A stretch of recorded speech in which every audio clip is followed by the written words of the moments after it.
real, and that's why they called it Gold's Bluff Beach. The sound of the rushing, above the sound of the rushing waves, my sister Lisa was calling, "Ryan, come wade in the ocean with me." I paid no attention, but began stuffing my pockets full of sand and gold.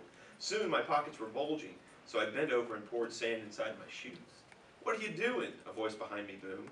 I looked through my legs at Lisa. "I'm gathering gold," I replied, my head still upside down. "I'm going to be rich. I'm going to buy a swimming pool and the fastest bicycle in the neighborhood, and..." Lisa wasn't listening. "Mom and Dad want you to come see the Roosevelt elk," she said. Trying to follow Lisa down the beach wasn't easy. I could barely waddle in my lumpy shoes full of sand, but I was not giving up my gold. The next day I came prepared. I bought a big garbage bag from our campground. After Mom fell asleep on a beach blanket and Lisa and Dad went for a walk in the redwood trees on the bluff, I began furiously scooping all the glittering sand into my bag. "What are you doing?" asked a voice, startled. I looked up into the puzzled face of a boy a few years older than I. "I'm going to get rich on this gold," I announced. "Well, you're going to have a rough time of it," he laughed. "No one has ever figured out how to get the gold out of the sand." How do you know?" I reported. "I've lived here my whole life," replied the boy. "My father is a ranger at this park." "Well, I bet my dad can get the gold out of the sand. He's an engineer. He can do anything." "I wish you luck," the boy said with a shrug.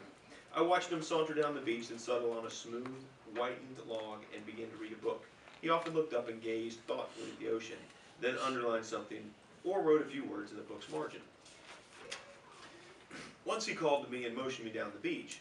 "See the elk? Aren't they magnificent? That one bull really has a rack of antlers." I glanced at the big animals in the distance. Their chocolate-covered heads and necks stood out against their creamy bodies. I looked down again. Gold was way more exciting than elk. Heaving a bag of it over my shoulder, I searched for the sand with the most sparkles.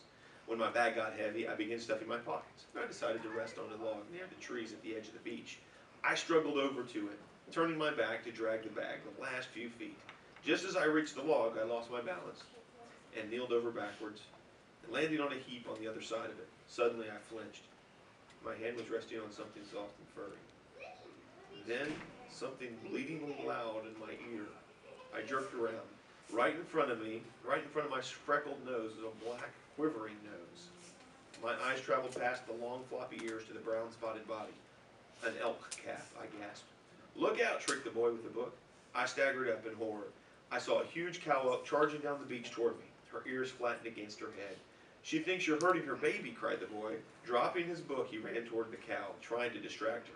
So I grabbed the top of my sack and tried to grab it and drag it with me, but it snagged on the log and broke. Gold-filled sand spilled everywhere as I lumbered away without it. Then the sand spilled from my pockets. The seams had broken from its weight. Shaking with fear and exhaustion, I looked over my shoulder. Snorting and pawing, the cow had stopped beside her calf. She glowered at me a long time before finally lowering her head to nudge her baby. The boy rushed up beside me. "Are you all right?" He led me to his log where I collapsed, trembling. His small book still laying there where he had dropped it. The pearl of great price. So he likes treasures too, I thought. I got up shakingly, lamenting.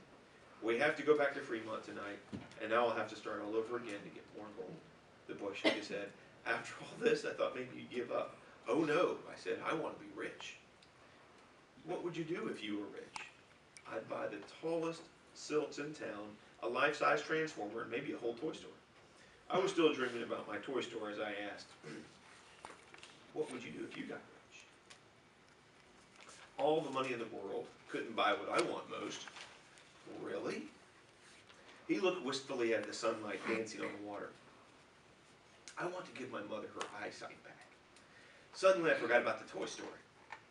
The boy gazed at the beach where the elk were now frolicking in the surf. They bounded and kicked and tossed their heads. Sometimes I bring my mother here. She can feel the warm sand squish through her toes. She can hear the waves lap on the beach. But it's not the same as seeing those beautiful elk splashing into the water, or a pink sunset stretching across the ocean. He motioned toward the redwood forest on the bluff. Sometimes I take her walking in there. She can hear the breezes rustling. She can feel the rough bark of the huge trees, but it's not the same as being able to look up and along one of them until it towers out of sight. But my mother says she's happy. She says that it gives her real comfort to know that the very biggest ones were living when Jesus Christ was born.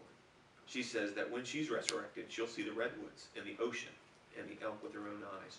Best of all, she'll see the Savior with her own eyes. Oh, I gulped, not knowing what to say. The boy chuckled, not unkindly.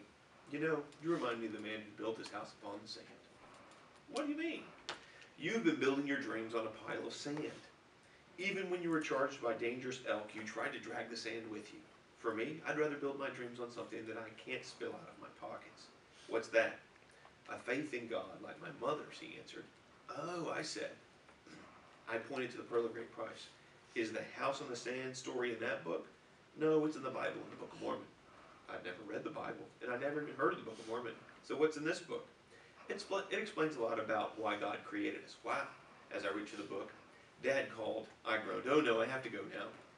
I really wanted to see that book. Quick, the boy said. Write down your address on my bookmark. And I'll have some people who I know that live in Fremont give you one. Okay? Okay. I said, scribbling my name and address, thanks. As I hurried off, I looked back at the Pearl of Great Price in the sand. I'd forgotten all about the gold.